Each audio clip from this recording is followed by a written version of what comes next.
Marketing Square. Bienvenue sur Marketing Square, le rendez-vous du gros marketing. Le gros, c'est un marketing qui sort des clous, qui se réinvente, qui se renouvelle. C'est aussi un mindset qui repose sur l'envie de se dépasser, de se détacher de ses opinions une bonne fois pour toutes et d'apprendre en continu. Si tu te reconnais dans cette description, que tu sois débutant ou expert, abonne-toi. Ce podcast va devenir ton meilleur allié. Imaginez un monde où vous pourriez améliorer vos publicités LinkedIn avec les données précieuses compilées sur HubSpot. Comprendre pleinement votre ROI et même intégrer vos données clients avec vos données de ciblage. Avec la nouvelle intégration HubSpot et LinkedIn, accédez à un reporting détaillé, améliorez vos efforts de vente et soyez prêts à décrocher de nouveaux prospects qualifiés. Essayez HubSpot et LinkedIn aujourd'hui sur www.hubspot.fr/LinkedIn-ads ou rendez-vous dans la description de l'épisode pour cliquer directement sur le lien. Bonjour à tous et bienvenue dans ce nouvel épisode de Marketing Square. Aujourd'hui, je reçois Thibaut Trézières, entrepreneur et créateur de contenu, et on va disséquer ensemble les clés d'une stratégie automatisée pour transformer ses leads en clients. Thibaut, bienvenue dans ton premier Marketing Square. Salut Caroline, ravi d'être ici. Eh ben, t'étais déjà venue au Square pour enregistrer, donc ça me fait très plaisir que tu passes à ton tour dans mon podcast.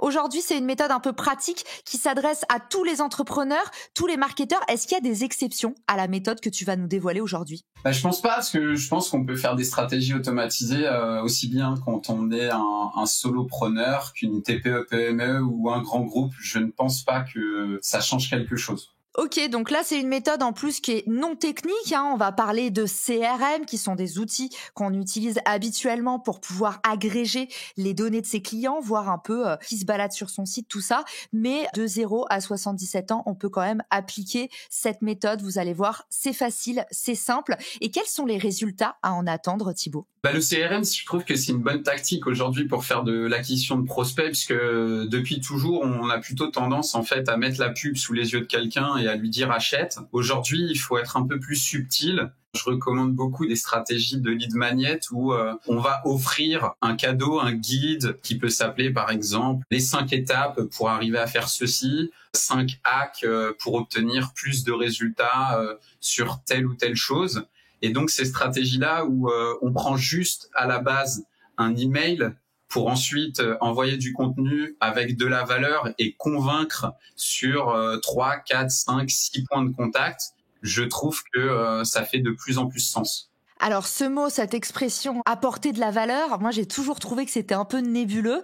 Comment est-ce qu'on sait ce qui apporte de la valeur à nos clients, Thibaut ? Toi, comment tu fais ton audit pour comprendre en fait quel est le contenu idéal qui va te générer justement un maximum de leads, qui va faire cliquer ton client idéal ? J'utilise souvent l'approche du contenu éducationnel où j'essaye vraiment d'expliquer au maximum les problèmes que mon produit permet de régler. Pour trouver des idées de sujets pour parler de son produit, je pense que dresser une liste des points forts et des points faibles, ça peut être intéressant d'expliquer en 3 points forts et 3 points faibles en quoi on est différent par rapport aux autres et quels sont les 3 principaux problèmes que l'on peut régler si on achète son produit. Donc toi, tu dresses les 3 principaux problèmes et tu tournes autour de ça et en fait, le livre blanc répond typiquement à l'un des problèmes. C'est un peu ça. Il peut répondre à l'un des problèmes ou alors on peut répondre à plusieurs problèmes.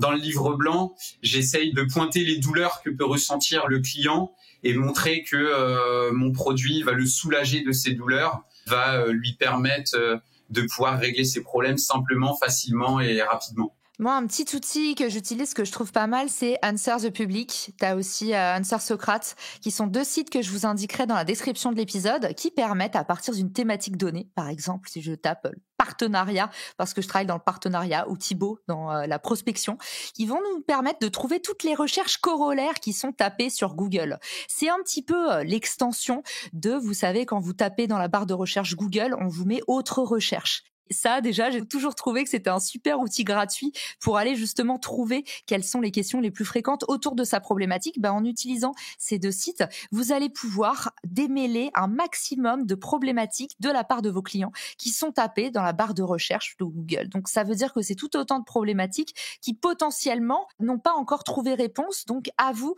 de déterminer les exemples de partenariats, comment nouer un bon partenariat, quels sont les différents types de partenariats, quels sont les partenariats éthiques thématiques qui ont eu lieu en 2023, vous allez trouver comme ça tout un tas de questions qui sont communes. Et ça, moi, en général, ça me permet d'identifier des bons titres, des bonnes thématiques pour mes lead magnets. Pour créer mes lead magnets aussi, je vais beaucoup le faire avec ChatGPT. Un exemple de prompt, ça pourrait être au départ de donner le contexte. Dans quel contexte on veut créer le livre blanc. Donc, on lui explique que c'est pour générer des prospects via une publicité, par exemple LinkedIn Ads, avec un taux d'engagement, un bon CTR, un bon taux de clic sur sa pub LinkedIn pour qu'on ait un coût de publicité qui soit plus faible. Donc ça, on lui explique l'objectif, le contexte dans lequel on veut créer le livre blanc. Ensuite, je vais lui poser la question et lui demander de me donner 15-20 idées de livres blancs que je pourrais créer autour de mon produit. Donc mon produit, je le détaille bien. Donc là, c'est assez simple. Dans le prompt, on met mon produit, 2 points, et on détaille son produit, les caractéristiques principales, les problèmes qu'il règle pour que ChatGPT comprenne bien. Autre astuce que j'utilise, je vais copier par exemple le texte de la page d'accueil de mon site web. Je vais faire un CTRL-A sur mon clavier et ensuite je peux le coller dans ChatGPT et lui dire « Donne-moi une idée de livre blanc à partir de tout le contenu du texte de la page d'accueil de mon site. » Et comme ça, ChatGPT va bien comprendre tout votre univers de marque et pouvoir vraiment créer un livre blanc en partant des caractéristiques précises de votre produit. Effectivement, si votre site convertit hyper bien, c'est le signal que vous pouvez l'utiliser en base. Par contre, si vous avez un site qui convertit pas, c'est que potentiellement votre site est un problème, donc ne l'utilisez pas comme base pour donner des idées à ChatGPT. En tout cas, effectivement, ChatGPT, pareil, va utiliser la data pour pouvoir mieux vous guider et identifier les trous dans la raquette. Donc ça, c'était l'étape numéro 1. Trouver le bon lead magnet pour aller attirer de nouveaux prospects. Et la deuxième étape, du coup, une fois qu'on a son lead magnet, qu'on a fait sa production, en général, on utilise quoi? Canva? Tu utilises quoi pour faire tes e-books? Pour faire les e-books, ouais, je l'ai fait sur Canva, effectivement. Pareil, je vais faire avec ChatGPT, je vais lui dire, voici le texte de la page du lead magnet, voici le sujet du guide, et je vais lui dire de me créer au départ un plan de contenu. Parce que si on lui demande d'écrire tout de suite le livre, ça va pas être terrible. Et j'ai remarqué que du coup, l'outil fonctionnait mieux quand on lui demandait un plan d'abord. Donc, je vais lui demander un plan. Je vais spécifier le nombre de pages que je veux faire dans mon guide. Donc, je vais dire, par exemple, trouve-moi un plan pour un guide de 10 pages à 4. Et donc là, il va me proposer un plan. Et ensuite, je vais lui dire, par rapport à ce plan, écris-moi le contenu de la page 1 dans un style, on va dire, convivial, si on veut créer un contenu en montrant qu'on est proche de son audience, ou alors dans un style plus professionnel, si on veut avoir une prise de parole un peu plus soutenue. Et ensuite, on va créer des campagnes publicitaires. Donc, par exemple, partons sur LinkedIn. Pour ce faire, je vais aller dans ChatGPT, je vais faire un CTRL-A de tout le texte de ma landing page. Aussi, je vais copier le plan du guide, je vais lui donner entre crochets et je vais lui dire, à partir du texte de la page lead magnet et du plan de contenu de mon guide, peux-tu imaginer des titres de campagnes publicitaires pour LinkedIn ayant un gros taux de clic, ce qu'on appelle le CTR sur les campagnes de pub. Du coup, l'outil va me donner 5-10 idées de titres de publicité.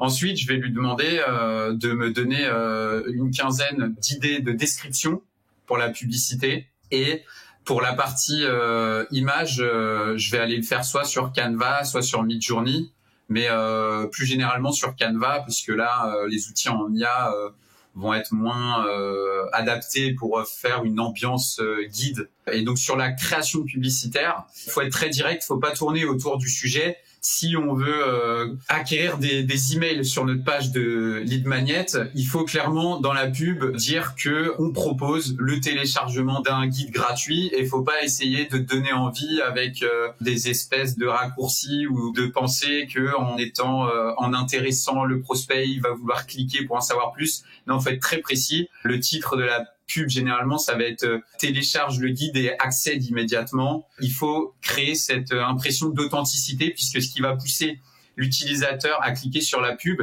ça va être la promesse de recevoir un cadeau et cette promesse d'instantanéité où on va pas demander trop d'infos. Le but va être d'uniquement récolter l'email de l'utilisateur Et justement, c'est en ne demandant pas toutes les autres infos, adresse, numéro de téléphone, etc. C'est comme ça que on va avoir de meilleurs taux de conversion sur une page de lead magnet comparativement à une longue landing page où il y aura beaucoup d'informations. Et donc, généralement, sur cette page, je suis un peu sur une technique inscris-toi ou casse-toi. Donc ça, c'est une technique où, grosso modo, sur la page, tu as juste un titre, un carré et dedans un catcher mail et rien d'autre. Donc, c'est-à-dire que c'est un peu comme les pages de capture de Substack, par exemple, pour ceux qui connaissent, où vraiment il y a très très peu d'infos, le titre, la promesse, le catcher mail, et tout de suite, si tu appuies sur le bouton, tu reçois le guide. Ok, hyper clair. Donc, tu fais peut-être aussi la fameuse technique, un peu Antoine BM, à dire cette formation n'est pas pour toi si, point numéro 1, point numéro 2, point numéro 3. Tu recommandes ça ou pas? Alors ça, c'est plutôt quand je fais des landing pages longues. Il y a 2 écoles, en fait, sur ce type de page de vente de lead magnet. C'est soit tu fais une très très courte, inscris-toi ou casse-toi, et soit tu fais une très très longue avec beaucoup d'argus. Et dans ce cas-là, si tu fais une longue, j'ai testé effectivement cette technique et je trouve que ça fonctionne bien aussi, de lister en 5 points les 5 cas sur lesquels le guide ne serait pas intéressant. Et généralement, on essaye un petit peu de titiller l'ego du visiteur en lui disant finalement, si t'es pas hyper motivé, ne donne pas ton email. Cette méthode est réservée aux gens ambitieux. L'idée, c'est surtout pas de passer pour un marchand de tapis, mais en tout cas, toi, tu nous dis, faut être très très clair sur la valeur du lead magnet, faut pas tourner autour du pot, faut aller droit au but, faut en dire le moins possible. Et puis du coup, comme je vous disais, il y a aussi cette autre technique qui marche assez bien pour préqualifier et vous éviter de ramasser tous les touristes du coin, donc des leads pas qualifiés, c'est de dire bah voilà, ça ne s'adresse pas à vous si X, X et X. Autre chose que je conseille de plus en plus, c'est que la publicité coûtant de plus en plus cher et catcher des coordonnées étant de plus en plus compliqué, les GAFA ont créé des systèmes de lead ad form, c'est-à-dire que maintenant, que ce soit chez Facebook, chez LinkedIn ou sur tous les autres réseaux sociaux, on a la possibilité d'ouvrir un formulaire directement au sein du réseau social avec un chargement très très rapide. Et ça, c'est hyper important parce que sur le web, charger un site fait perdre énormément de points de conversion puisqu'en fait, on se rend pas compte. Mais étant donné que le trafic web est à 90% maintenant mobile, il y a beaucoup d'utilisateurs sur le web qui peuvent être sur des moments de vie où le réseau n'est pas très bon. Ils peuvent se déplacer, être en train d'aller au travail ou faire la queue dans les magasins, ouvrir leur téléphone, tomber sur une pub. Et sur ces moments-là, on n'a pas toujours un bon réseau. Donc moi, je conseille de passer maintenant sur les lead ad form parce que ça a un gros avantage en termes de chargement. Et l'autre gros avantage, c'est que souvent, ces plateformes qui possèdent les coordonnées des utilisateurs permettent de pré-remplir les champs en un clic. C'est-à-dire qu'en fait, quand on ouvre un formulaire embarqué dans LinkedIn, on aura juste à cliquer sur le bouton « Je souhaite recevoir le lead » ou « Envoyer le guide » et on obtient ce guide et on transmet ses coordonnées. Donc, ce qui fait qu'on n'a pas besoin de saisir ces coordonnées pour compléter un formulaire. Et ça permet, selon moi, de gagner 2 à 3% de points de conversion comparé à une landing page traditionnelle. C'est-à-dire que si vous renvoyez pub vers un site, vous serez peut-être sur un taux de conversion entre 1 et 3%.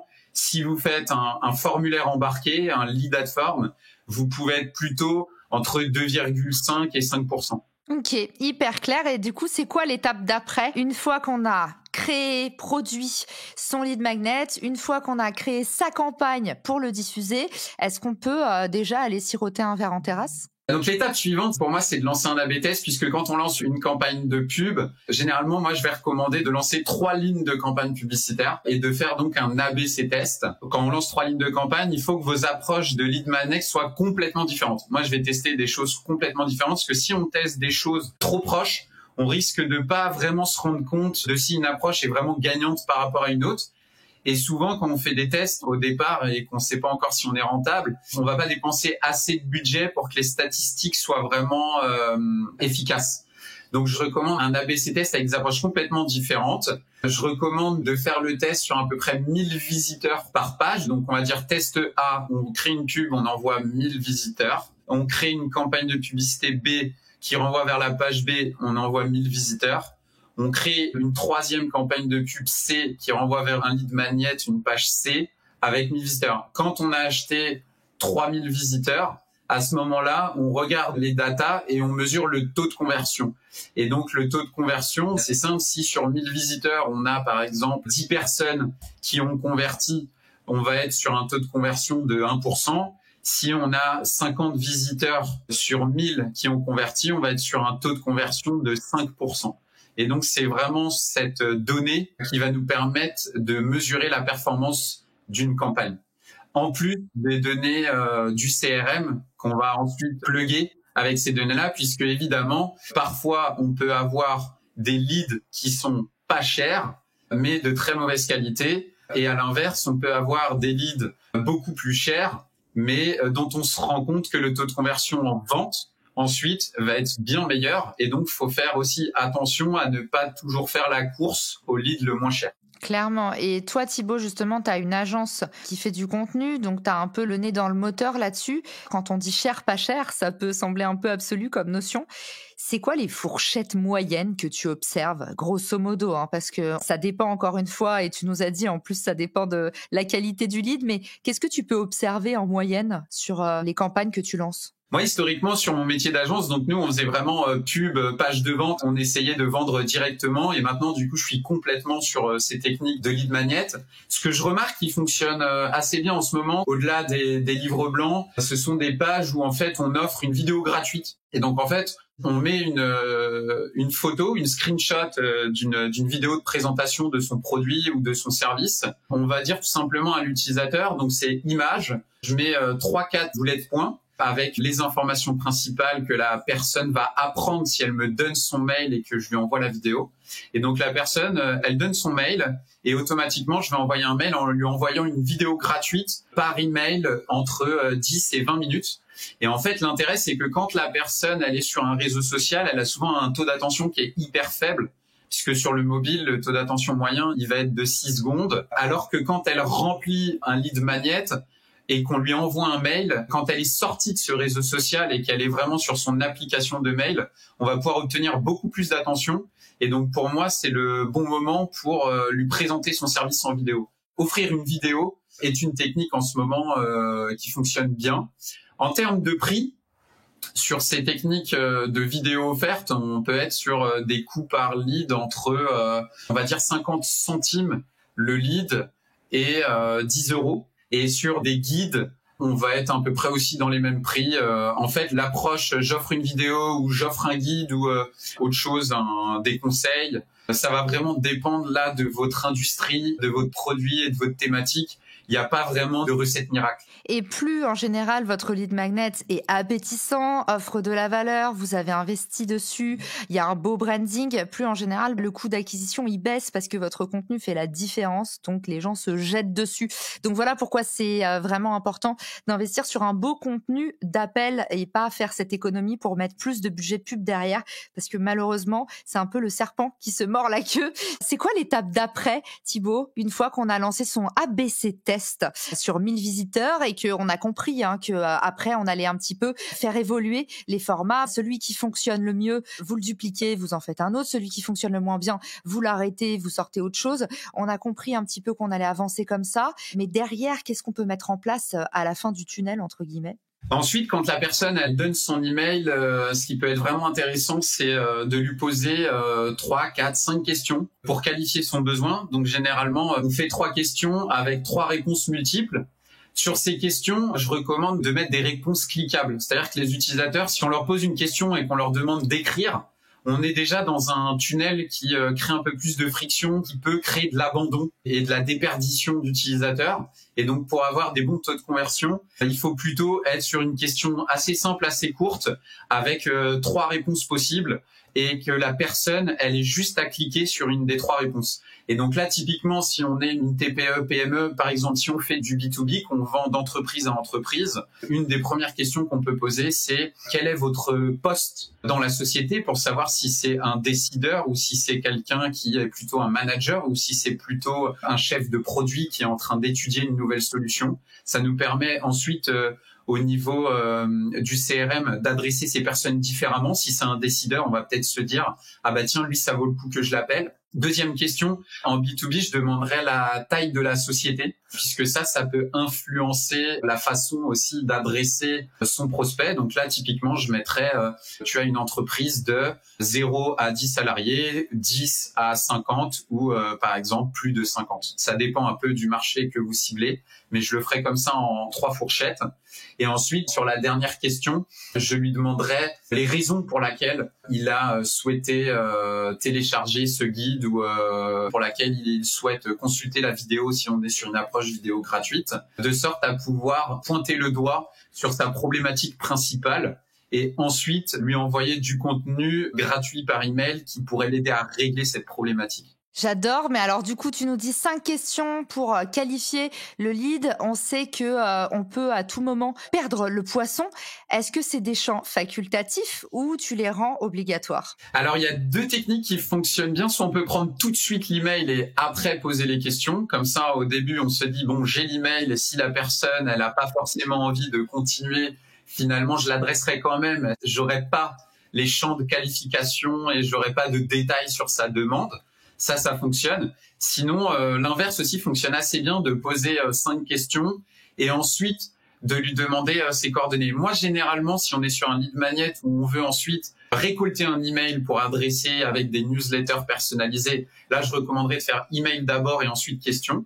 Si on est sur un lead magnet où on essaye d'obtenir les coordonnées téléphoniques, là, à ce moment-là, je ferais plutôt 5 questions rapides et ensuite le numéro de téléphone. Pourquoi? Parce qu'en fait, sur les pages de vente, il y a ce qu'on appelle le biais d'engagement. Plus une personne va cliquer sur des boutons sur son téléphone et s'engager sur une page, et plus elle a de chances d'aller au bout. Et donc, en fait, si on fait 5 étapes simples où la personne, elle a juste à faire clic, clic, clic, et qu'ensuite on lui demande le numéro de téléphone, on va avoir un bien meilleur taux de conversion que si on avait demandé le numéro de téléphone dès le début. Ok, hyper clair et concret, j'adore. Il nous reste une petite partie d'épisode pour parler des séquences email personnalisées. Qu'est-ce qui se passe une fois que le poisson est tombé dans l'entonnoir? Comment est-ce que tu segmentes et comment est-ce que tu produis ces 10 copies différentes d'emails qui adressent, du coup, on imagine, des personas différents selon les réponses qu'ils ont données aux 5 questions dont tu nous as parlé. C'est bien ça? C'est ça. Donc, je les rentre dans un CRM, les personnes qui ont complété le lead magnet. Et donc ensuite, j'appose des tags en fonction des réponses qu'ils ont eues sur mes 3 ou 5 questions après avoir donné leur email, tout simplement. Ça, c'est facile à faire ou pas? Oui, il suffit de créer une automation dans son CRM et de dire toutes les personnes qui ont cliqué sur la réponse A de la question 1 sont taguées avec le tag, par exemple, petite entreprise, si on était sur la question des tailles d'entreprise. Génial. Donc, on a compris. En gros, on pose des étiquettes, des automatisations toutes simples que vous pouvez faire à l'intérieur du processeur. Et puis ensuite, place à la rédaction. Et là, Thibaut aiguise sa plus belle plume. ChatGPT, plus précisément, puisque je trouve que ChatGPT est très, très bon sur la rédaction des emails. Je peux vous donner du coup quelques techniques de prompt. Je vais donner à ChatGPT le contexte. Donc, je vais lui dire je cherche à créer une séquence de 7 emails pour des prospects qui ont complété mon lead magnet. Voici le texte du lead magnet. Donc, je lui donne le texte de la page, comment j'ai convaincu les personnes de remplir le formulaire. J'adresse les prospects de manière personnalisée. Donc ensuite, je vais lui dire, là, on s'adresse à un prospect de type A qui a répondu à la question 1A, à la question 2B, etc. Donc, je vais lui donner les 3 étapes et je vais lui dire, mon prospect a répondu sur chacune des étapes, telle réponse, telle réponse, telle réponse. Et ensuite, je vais lui demander de me proposer une série de 7 emails pour envoyer un email par jour pendant 7 jours. Et je vais lui dire, tu es un copywriter expérimenté depuis 20 ans en email marketing. Et là, il va me donner un plan de 7 jours d'email. Et ensuite, une fois qu'il m'a répondu, je vais lui dire maintenant, écris-moi le mail numéro 1. Ensuite, je le copie-colle dans le CRM. Maintenant, grâce à cet outil, j'arrive en l'espace de 1 heure, je peux créer une séquence de 30 jours assez facilement. Donc en fait, même si on a plusieurs étiquettes, en une bonne grosse journée de 8 heures, on peut faire des séquences sur 10, 15 scénarios clients et les adresser une fois par jour pendant 30 jours. Historiquement, j'écrivais les séquences mail à la main Et donc, en fait, je trouve que le CRM redevient encore plus efficace avec ChatGPT, puisque la barrière numéro 1, c'était vraiment la rédaction du contenu des emails. Et cette barrière a un peu sauté. Bon, là, je vous parle pas des vieilles entreprises qui sont encore en train de payer 600 € la rédaction d'un email HTML. Là, par rapport à ces entreprises-là, si vous adoptez des outils comme ChatGPT et un CRM simple d'utilisation, vous pourrez aller vraiment beaucoup plus loin, beaucoup plus vite, avec un coût quasiment de zéro. Ok, ça tire à balles réelles et on arrive au dernier point, le scoring, et on finira la méthode là-dessus. Qu'est-ce que ça signifie, Thibaut, ce terme un peu barbare, le scoring? Alors le scoring, c'est le fait de définir un score à chacun de ses prospects. Donc on peut par exemple se dire, on va partir sur une segmentation simple, on va dire qu'il y a des prospects froids, des prospects mi-chauds et des prospects chauds, par exemple. On va les classifier en 3 parties. Et on va dire par exemple que le prospect froid, c'est un prospect qui a par exemple ouvert sur une séquence de 30 emails qui n'a ouvert que 3 emails. Donc lui, on se dit il est pas très chaud, il lit pas trop nos contenus, il s'engage pas vraiment avec les contenus emails qu'on envoie via le CRM. Donc là, on se dit il a ouvert que 3 emails, c'est pas terrible. Si sur une séquence par exemple où on adresse le prospect pendant 30 jours avec 30 emails, le prospect en a ouvert 15. Là, on se dit, il est mi-chaud, il commence à comprendre notre produit, à connaître les problèmes que l'on peut régler. Et ensuite, le 3e scoring, c'est le prospect chaud. Là, c'est vraiment quelqu'un sur 30 emails, par exemple, qui aurait ouvert 20 emails et qui aurait cliqué dans l'email une dizaine de fois sur des liens. Donc ça, c'est pour définir l'approche globale. Et ensuite, pour rentrer un peu plus dans le détail, en fait, le scoring, c'est le fait d'assigner à une action un point. Donc, on va dire, si la personne ouvre un mail, c'est 1 point. Si la personne clique dans un email, ça vaut 3 points. Parce qu'un clic dans un email, c'est valorisé puisque en moyenne, il n'y a que 2 à 3% des ouvreurs d'un email qui vont cliquer sur un lien dans l'email qui redirige potentiellement sur votre e-commerce derrière ou sur la vente de votre produit.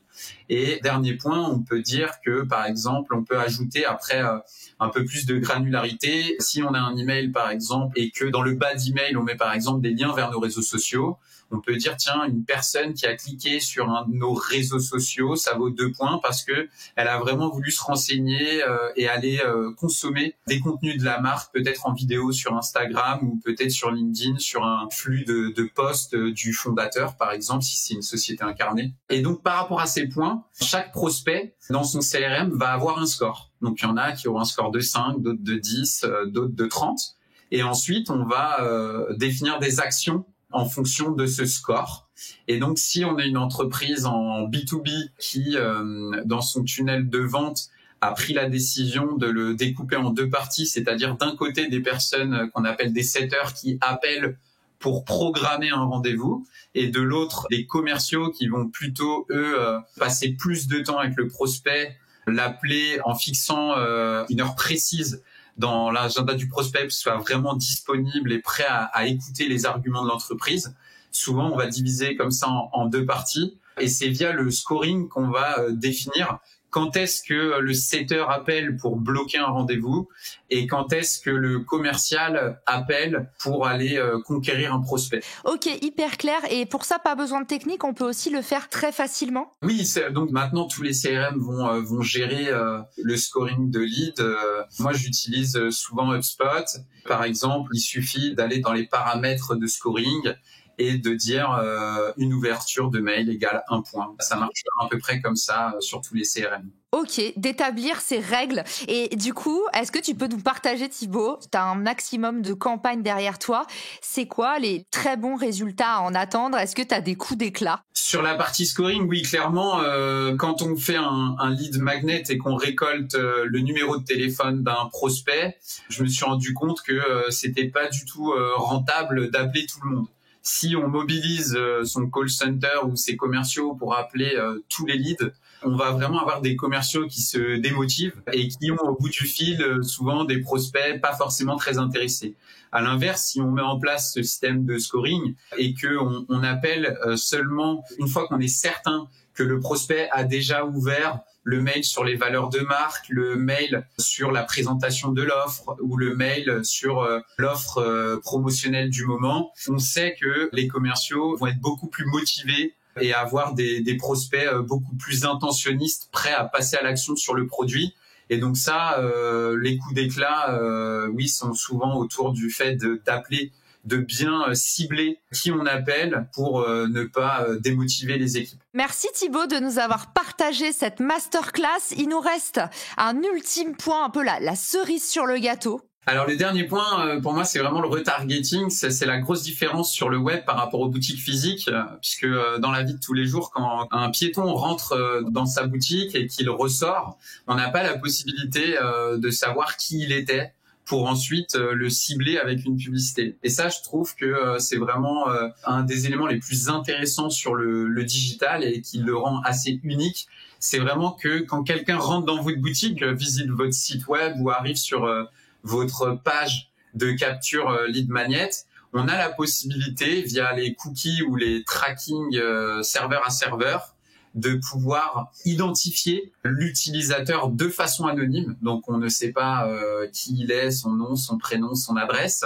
C'est un identifiant numérique anonyme que l'on peut ensuite transmettre aux plateformes publicitaires, comme LinkedIn par exemple, pour pouvoir cibler ces campagnes de pub sur des personnes qui ont déjà visité notre site. Et ça, en 2023, je trouve ça hyper important. Moi, je conseille vraiment de n'acheter de la pub que sur ce qu'on appelle un deuxième point de contact, puisque aujourd'hui, c'est de plus en plus difficile de convertir sur un trafic qu'on appelle froid, une personne qui ne nous connaît pas, qui n'a jamais été exposée à notre logo, notre offre ou nos valeurs. Et donc, le retargeting sur un deuxième point de contact, c'est vraiment ce que je recommande en termes de publicité. D'ailleurs, sur une agence, quand je gère des budgets pub, je recommande toujours et je me concentre d'abord sur la création de campagnes de retargeting rentables. Et c'est une fois qu'on a des campagnes de retargeting rentables que l'on peut aller chercher des visiteurs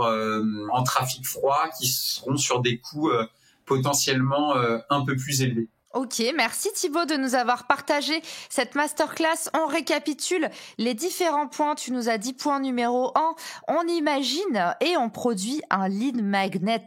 On se colle aux besoins de notre client pour aller chercher un petit appât au bout de la canne à pêche. Et puis ensuite, tu nous dis, il faut comprendre comment est-ce qu'on peut diffuser le plus efficacement possible. Autrement dit, faire de la publicité sans se saigner, sans dépenser des montagnes. Et du coup, pour ça, tu nous as recommandé l'ABC testing. Et ensuite, tu nous a dit rien de mieux que le jeu des 5 questions pour qualifier le lead magnet, être sûr que ce client soit vraiment intéressant pour vous et puis le répartir aussi dans les différentes séquences que tu prépares dans l'étape numéro 3.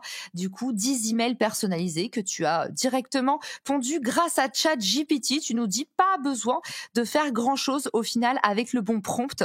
Il nous donne des résultats hyper satisfaisants. Et point numéro 4, le scoring des leads. Comment est-ce qu'on détermine la qualité ou pas du prospect? Tu l'as dit, pour ne pas noyer l'équipe commerciale dans des appels de vente qui potentiellement n'aboutissent à rien puisque le lead n'est pas assez chaud. Donc le scoring, ça permet de mettre son énergie au bon endroit et de bien comprendre en fait aussi son cycle de vente. Et on a fini, cerise sur le gâteau, par le retargeting du coup des visiteurs de ta landing page. Merci Thibaut pour tout ce que tu nous as transmis et dis-nous vite où est-ce qu'on peut te retrouver pour la suite. Retrouvez-moi sur LinkedIn, je partage un retour d'expérience par jour et je fais du building public pour raconter un petit peu les résultats de tous les tests que je pratique au quotidien et mes retours d'expérience. Génial. Merci Thibaut d'être venu ambiancer cet épisode. Merci à tous pour votre écoute et à bientôt dans un prochain épisode. Ciao! Si cet épisode te plaît, tu peux le partager en me taguant ou lui laisser 5 étoiles sur Apple Podcast. Marketing Square.